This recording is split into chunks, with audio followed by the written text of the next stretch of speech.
ಗ್ರಹಣ ಇದೆ ಅಲ್ಲ, ಹಾಗಾಗಿ ಯಾವ ರಾಶಿಯವರಿಗೆ ಹೇಗಿದೆ, ಯಾರು ಏನು ಪೂಜೆ ಮಾಡಬೇಕು ಅಂತ ಮೊದಲನೇದಾಗಿ ಮೇಷರಾಶಿಯಿಂದ ನೋಡ್ತಾ ಹೋಗೋದಾದ್ರೆ, ಸೊ ಮೇಷರಾಶಿಯವ್ರಿಗೆ ಹೇಗಿದೆ ಈ ಗ್ರಹಣ?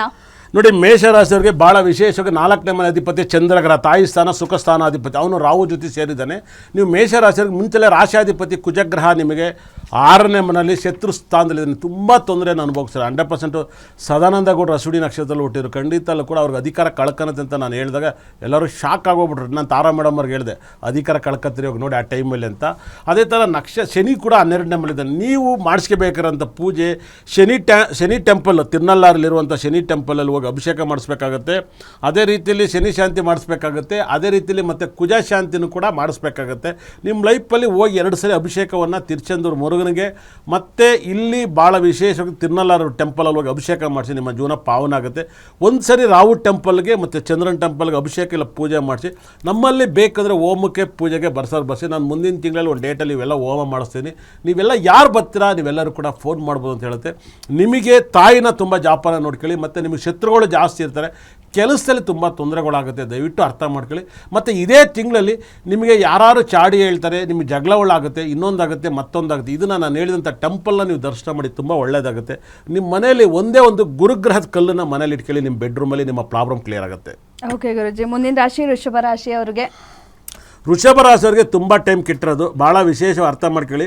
ವೃಷಭ ರಾಶಿಯವರಿಗೆ ಏನಾಗುತ್ತೆ ಅಂದರೆ ಬಡ್ಡಿ, ಚಕ್ರ ಬಡ್ಡಿ ಸೇರಿಸಿ ಕಟ್ತೀರ 100%. ಇಲ್ಲಿವರೆಗೂ ನಿಮ್ಮ ಟೈಮ್ ತುಂಬ ಚೆನ್ನಾಗಿತ್ತು.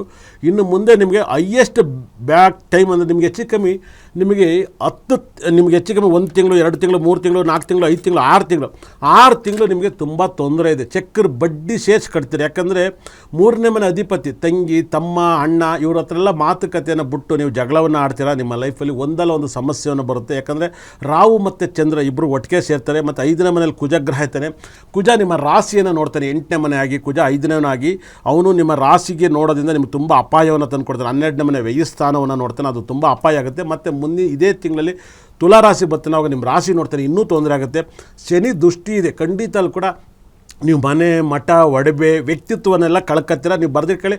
ಇನ್ನು ನಿಮ್ಮ ಲೈಫಲ್ಲಿ ಇನ್ನು 7 ತಿಂಗಳಲ್ಲಿ ಇದೆಲ್ಲ ನಡೆದಿಲ್ಲ ಅಂದರೆ ಬೇಕಾದ್ರೆ ನನ್ನ ಹೆಸರನ್ನ ಚೇಂಜ್ ಮಾಡ್ಕೊಬಿಡ್ತೀನಿ. ವೃಷಭ ರಾಶಿಯರು ನಿಮ್ಮ ಲೈಫಲ್ಲಿ ನಿಮ್ಮನ್ನೇ ನೀವು ಮಾರ್ಕೆತ್ತೀರ. 100% ನಿಮ್ಮ ಕ್ಯಾರೆಕ್ಟರ್ನ ಮಾರ್ಕೆತ್ತೀರ, ನಿಮ್ಮ ಬುದ್ಧಿನ ಮಾರ್ಕೆತ್ತೀರ, ನಿಮ್ಮ ತನ ಮಾರ್ಕೆತ್ತೀರ. ನೀವು ಎಲ್ಲರನ್ನು ಕಳ್ಕೊತೀರ, ಕಣ್ಣೀರಲ್ಲಿ ಕೈ ತೊಳಿತೀರ. ನೀವು ಹೋಗ್ಬೇಕಾದ್ರೆ ಒಂದೇ ಒಂದು ಟೆಂಪಲ್. ಯಾಕಂದರೆ ಶುಕ್ರ ಗ್ರಹ ರಾಶಿಯಾಧಿಪತಿ 3ನೇ ಮನೆಯಲ್ಲಿದ್ದು ಕಟಕ ರಾಶಿಲಿದ್ದು, ಕಟಕ ರಾಶಿ ಅಧಿಪತಿ ಕುಂಭರಾಶಿ ಹೋಗಿ ಕುಂಭರಾಶಿಲಿ ರಾಹು ಜೊತೆ ಸೇರಿದೆ. ನೀವು ನಿಮ್ಮ ಲೈಫಲ್ಲಿ ಇದೊಂದು ಪರಿಹಾರ ಮಾಡ್ಕೊಳ್ಳೇಬೇಕು. ನಿಮ್ಮ ಲೈಫಲ್ಲಿ ತಿಂಗಳೂರು ಚಂದ್ರನ ಟೆಂಪಲ್ ಹೋಗಿ ಚಂದ್ರ ಶಾಂತಿ ಹೋಮ ಮಾಡಿಸಿ, ಇಲ್ಲ ಚಂದ್ರನಿಗೆ ಅಭಿಷೇಕ ಮಾಡಿಸಿ. ಮತ್ತು ಭಾಳ ವಿಶೇಷವಾಗಿ ನೀವು ಶಾಂತನಾಗಕ್ಕೆ ಶುಕ್ರಗ್ರಹಕ್ಕೆ ಭಾಳ ವಿಶೇಷವಾಗಿ ಶುಕ್ರಗ್ರಹಕ್ಕೆ ಅಭಿಷೇಕವನ್ನು ಮಾಡಿಸಿ. ನಿಮ್ಮ ಲೈಫಲ್ಲಿ ಒಳ್ಳೆಯದಾಗುತ್ತೆ. ಇಲ್ಲ ಬಿಳೆ ತವರೇವು ತಗೊಂಡು ಕೊಡಿ, ಬಿಳೆ ಅವರೆಕಾಳು ತಗೊಂಡು ಕೊಡಿ, ತುಂಬ ಒಳ್ಳೆಯದಾಗುತ್ತೆ. ಶನಿ ದೃಷ್ಟಿ ನಿಮ್ಮ ರಾಶಿ ಮೇಲೆ ಬೀಳ್ತೈತೆ. ನೀವು ಅತಿ ಹೆಚ್ಚು ಈ ಒಂದು ವೃಷಭ ರಾಶಿಯರು ತುಂಬ ಕಾಳಿ ಟೆಂಪಲ್ಲು, ದುರ್ಗಿ ಟೆಂಪಲ್ನ ಅತಿ ಹೆಚ್ಚು ದರ್ಶನ ಮಾಡಿದ್ರೆ ನಿಮ್ಮ ಮನೆ ಬಿರುಕು ಬಿದ್ದೋಗುತ್ತೆ. ನೀವು ಶಾಂತ ರೂಪನ ಟೆಂಪಲ್ನ ದರ್ಶನ ಮಾಡಬೇಕು.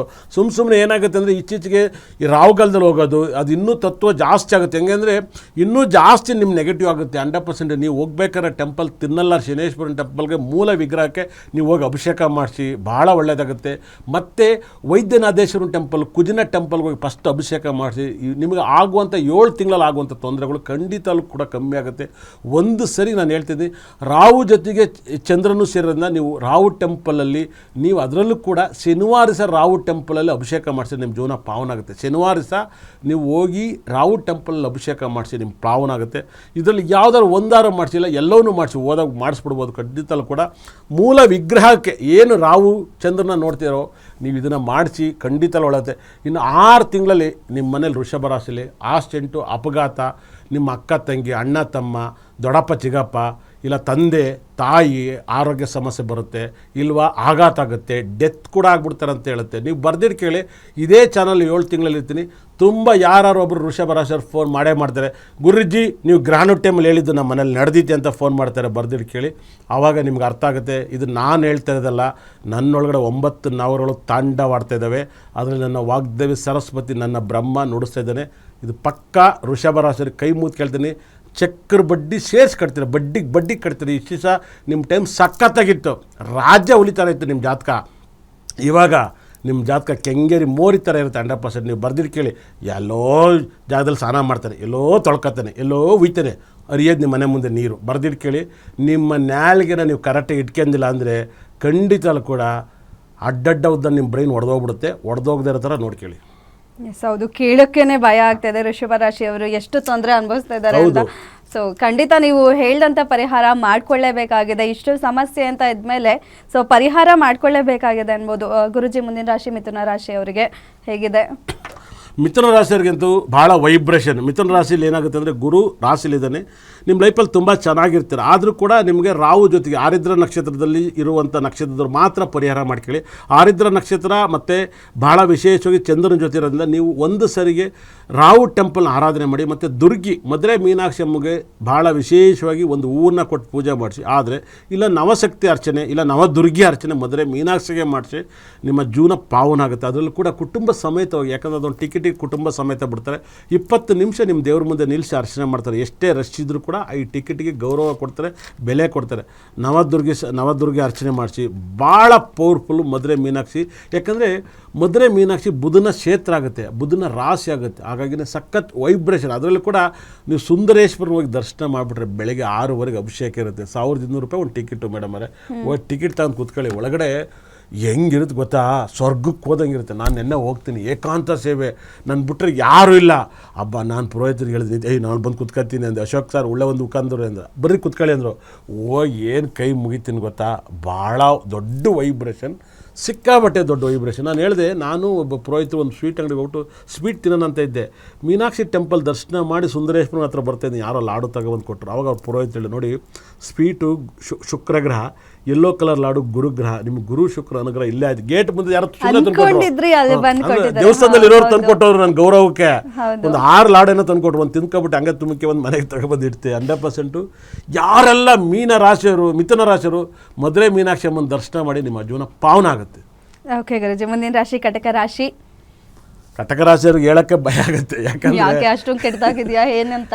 ಯಾವಾಗಲೂ ನಕ್ಷತ್ರಾಧಿಪತಿ 8ನೇ ಮನೆಗೆ ಹೋಗಬಾರ್ದು. 8ನೇ ಮನೆಗೆ ಹೋದಾಗ ಏನಾಗುತ್ತೆ, ಕಟಕ ರಾಶಿಯವ್ರಿಗೆ ಇನ್ನು 6 ತಿಂಗಳಲ್ಲಿ ಏನಾದ್ರು ಹೆಲ್ತ್ ಪ್ರಾಬ್ಲಮ್ ಬರುತ್ತೆ ಮೇಡಮ್ ಅವರೇ, ಏನಾದ್ರು ಹೆಲ್ತ್ ಪ್ರಾಬ್ಲಮ್ ಬರುತ್ತೆ. ಇವಾಗ ನಕ್ಷತ್ರಾಧಿಪತಿ 8ನೇ ಮನೆಗೆ ಹೋಗೋದು, 8ನೇ ಮನೆ ಲಗ್ನಕ್ಕೆ ಬಂದಿರುತ್ತೆ ನೋಡಿ, ಅವ್ರಿಗೆ ಬೇಗ ಕಾಯಿಲೆ ಬರುತ್ತೆ ಮೇಡಮ್. ನೋಡಿದ್ರೆ ನೀವು 100% ಭಾಳ ವೈಬ್ರೇಷನ್, ಭಾಳ ದೊಡ್ಡ ವೈಬ್ರೇಷನು. ಅದ್ಭುತವಾಗಿ ಈ ಒಂದು ಪ್ರಾಬ್ಲಮಿಂದ ನೀವು ಆಚೆ ಬರಬೇಕು ಅಂದರೆ, ನಿಮಗೆ ಹೆಲ್ತ್ ಪ್ರಾಬ್ಲಮಿಂದ ಆಚೆ ಬರಬೇಕು ಅಂದರೆ ನೀವು ಮದುವೆ ಮೀನಾಕ್ಷಿ ದರ್ಶನ ನೀವು ರಾತ್ರಿ ಹೊತ್ತು ನೋಡಬೇಕು. ಒಂದು ವೈಬ್ರೇಷನ್. ಈ ಒಂದು 7 ತಿಂಗಳ ಒಳಗಡೆ ರಾತ್ರಿ ಹೊತ್ತು ದರ್ಶನ ಮಾಡಿ.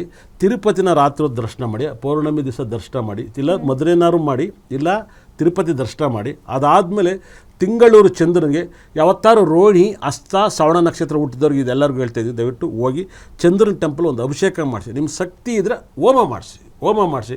ಇಲ್ವಾ ನಮ್ಮಲ್ಲಿ ಹೋಮ ಮಾಡಿಸ್ತೀರ, ನಮ್ಮ ಸಂಸ್ಥೆಯಿಂದ ಮಾಡಿಸ್ತೀನಿ, ನೀವು ನಮ್ಮ ಜೊತೆ ಜಾಯಿನ್ ಆಗಿ. ನಾನು ಯಾವುದೂ ಯೂಟ್ಯೂಬಲ್ಲಿ ಫೇಸ್ಬುಕ್ಕಲ್ಲಿ ಹೋಮದಲ್ಲಿ ಹಾಕೋಕ್ಕಲ್ಲ, ನೀವೇ ನಂಬರ್ ನೋಡ್ತೀರಾ, ದಯವಿಟ್ಟು ಬರ್ಸ್ಕೊಳ್ಳಿ, ಈ ಪೂಜೆಗೆ ಬರ್ಸ್ಕೊಳ್ಳಿ. ಓಕೆ ಗುರುಜಿ, ಮುಂದಿನ ರಾಶಿ ಸಿಂಹರಾಶಿ. ಸಿಂಹರಾಶಿಗೆ ಸಿಂಹರಾಶಿನಿಗೆ ಹೈಯೆಸ್ಟ್ ಕೆಟ್ಟ ರಾಶಿ. ಯಾಕೆಂದರೆ ಕರೆಕ್ಟಾಗಿ 12ನೇ ಭಾವದ ಅಧಿಪತಿ ಚಂದ್ರಗ್ರಹ 12ನೇ ಭಾವದ ಅಧಿಪತಿ ಸಪ್ತಮಕ್ಕೆ ಬಂದಾನೆ. 12ನೇ 7ಕ್ಕೆ ಬರಬಾರ್ದು. 12ನೇ 7ಕ್ಕೆ ಬಂದರೆ ಈ ಒಂದು 7 ತಿಂಗಳ ಒಳಗಡೆ, ಇಲ್ಲ ಈ ತಿಂಗಳಲ್ಲಿ ನಿಮ್ಮ ವ್ಯವಹಾರದಲ್ಲಿ ಜಗಳ ಆಗುತ್ತೆ. ಇಲ್ಲ ಗಂಡನ ಮನೆಯಿಂದ ಅಪ್ಪನ ಮನೆಯವರು ದೂರ ಆಗ್ಬಿಡ್ತಾರೆ ಸಿಂಹರಾಶಿ. ನಿಮ್ಮ ಅಪ್ಪನ ಮೇಲೆ ಹಿಂಗಂದ್ರು, ನಮ್ಮ ಅಪ್ಪನ ಮೇಲೆ ಹಿಂಗಂದ್ರು, ಏನಾದ್ರು ಈ ಥರ ತೊಂದರೆ ಸಿಗಾಕಿರ್ತಾರೆ. ಮತ್ತು ಸಪ್ತಮಾಧಿಪತಿ ಅಷ್ಟಮಕ್ಕೆ ಹೋಗಿದ್ದಾನೆ. 7ನೇ ಮನೆ ಅಧಿಪತಿ ಕುಂಭ ರಾಶಿ ಅಧಿಪತಿ ಶನಿ ಅಷ್ಟಮಕ್ಕೆ ಹೋಗಿದ್ದಾನೆ, ಮೀನಾಗಿ ಹೋಗಿದ್ದಾನೆ. ಅಲ್ಲೇನಾಗುತ್ತೆ, ಗಂಡ ಇಲ್ಲ ಹೆಂಡತಿ ಮಾತ್ಬಿಟ್ಟು ಅಪ್ಪನ ಮನೆಗೆ ಹೋಗ್ಬೋದು, ಇಲ್ಲ ಮನೇಲಿದ್ದು ಮಾತು ಬಿಡ್ಬೋದು, ಇಲ್ವಾ ಫ್ರೆಂಡ್ಸ್ ದೂರ ಆಗ್ಬೋದು. ಇದಕ್ಕೆ ನೀವು ಒಂದೇ ಒಂದು ಪರಿಹಾರವನ್ನು ನೀವು ಏನಾದ್ರು ಮಾಡ್ಕಿದ್ರೆ ನಿಮಗೆ ತುಂಬ ಒಳ್ಳೆಯದಾಗುತ್ತೆ. ಈ 7 ತಿಂಗಳು ಅತಿ ಹೆಚ್ಚು ಭಾಳ ವಿಶೇಷವಾಗಿ ನೀವು ಮಾಡಬೇಕಾದಷ್ಟೇ, ಪ್ರತಿ ದಿವಸ ನೀವು ಚಂದ್ರನ ನಮಸ್ಕಾರ ಮಾಡಿ ಮಲಗಬೇಕಾದ್ರೆ ಕಾಲು ತೊಳೆದು, ಹಿಂದಿನ ಕಾಲದಲ್ಲಿ ಕಾಲು ತೊಳೆದು ಪೂಜೆ ಮಾಡಿ ಬಂದು ಊಟ ಮಾಡೋರು, ನೀವು ಅದನ್ನು ರೂಢಿ ಮಾಡ್ಕೊಳ್ಳಿ, ದೋಷ ನಿವೃತ್ತಿ ಆಗುತ್ತೆ. ಮತ್ತು ಕಾಗೆಗೆ ಹೈಯೆಸ್ಟ್ ಊಟ ಹಾಕಿ ನಿಮ್ಮ ಲೈಫಲ್ಲಿ ಒಳ್ಳೆಯದಾಗುತ್ತೆ. ಮತ್ತು ಯಾವ್ದಾದ್ರು ಹಾವನ್ನು ದತ್ತು ತಗೊಳ್ಳಿ. 100% ಹೆಂಗೆ ಆಶ್ರಮನ ದತ್ತು ತಗೊಳ್ಳಿ, ಹಂಗೆ ಯಾವ್ದಾದ್ರು ಜೂವಲ್ಲಿ ಹೋಗ್ಬಿಟ್ಟು, ಬನ್ನರ್ಘಟ್ಟ ಜೂನೋ ಇಲ್ಲ ಮೈಸೂರು ಜೂವಲ್ಲಿ ಹೋಗ್ಬಿಟ್ಟು ಹಾವನ್ನು ದತ್ತು ತಗೊಳ್ಳಿ. ಅದ್ರಲ್ಲಿ ಹಾವಲ್ಲೂ ಕೂಡ ನೀವು ಯಾವ ಹಾವು ತಗೋತೀರಂದರೆ, ಕಾಳಿಂಗ ಸರ್ಪಕ್ಕಿಂತಲೂ ಕೂಡ ಗೋಧಿ ಬಣ್ಣದ ಹಾವು ತಗೊಳ್ಳಿ. ಗೋಧಿ ಬಣ್ಣದ ಹಾವು ಇಲ್ಲ ಕಾಳಿಂಗ ಸರ್ಪ ಹಾವು ಇದ್ದರೆ ದಯವಿಟ್ಟು ತಗೊಂಡು ಈ ಹಾವನ್ನು ದತ್ತು ತಗೊಂಡು 7 ತಿಂಗಳು ಆ ಹಾವು ಊಟ ಕೊಡಿ. ನಿಮ್ಮ ಹೆಸರಲ್ಲಿ ಸಂಕಲ್ಪ ಆಗುತ್ತೆ. ನಿಮಗೆ ಬರುವಂಥ ದೋಷಗಳೆಲ್ಲ ಹೋಗಿ ನೀವು ಕ್ಲಿಯರ್ ಆಗ್ತೀರ. ಇದನ್ನು ಮಾಡಿಲ್ಲ ಅಂದರೆ ನಿಮ್ಮನ್ನು ಮಾಡುತ್ತೆ ರಾಹು. ಹಾವಿದೆಯಲ್ಲ, ಆ ಒಂದೇ ಬಾಲನ್ನು ನೋಡುತ್ತೆ, ತಲೆನೂ ನೋಡುತ್ತೆ, ಮುಂದಕ್ಕೆ ನಿಂತ್ಕೊಂಡು ನೋಡುತ್ತೆ, ಬಾಲದ ನಿಂತ್ಕೊಳ್ಳುತ್ತೆ. ಆ ಒಂದಕ್ಕೇ ಎಲ್ಲ ಅಡಿಯಿಂದ ಮುಡಿವರೆಗೂ ನೋಡೋ ತಾಕತ್ತಿರೋದು. ಹಾಗಾಗಿ ಆವುಗೆ ಎಂಟ್ರಿ ಆಗಬೇಡಿ, ಶನಿಗೆ ಎಂಟ್ರಿ ಆಗಬೇಡಿ. ಅಷ್ಟಮ ಶನಿ ಮರಣವನ್ನು ಕೂಡ ಕೊಟ್ಬಿಡ್ತಾನೆ. 8ನೇ ಮನೆ ಶನಿ ಇದನ್ನಲ್ಲ, ಮರಣವನ್ನು ಕೊಟ್ಬಿಡ್ತಾನೆ. ಅದರಿಂದ ಜೋಪಾನಾಗಿ ಇದನ್ನು ಪರಿಹಾರ ಮಾಡ್ಕೊಳ್ಳಿ, ಒಳ್ಳೆಯದಾಗಲಿ.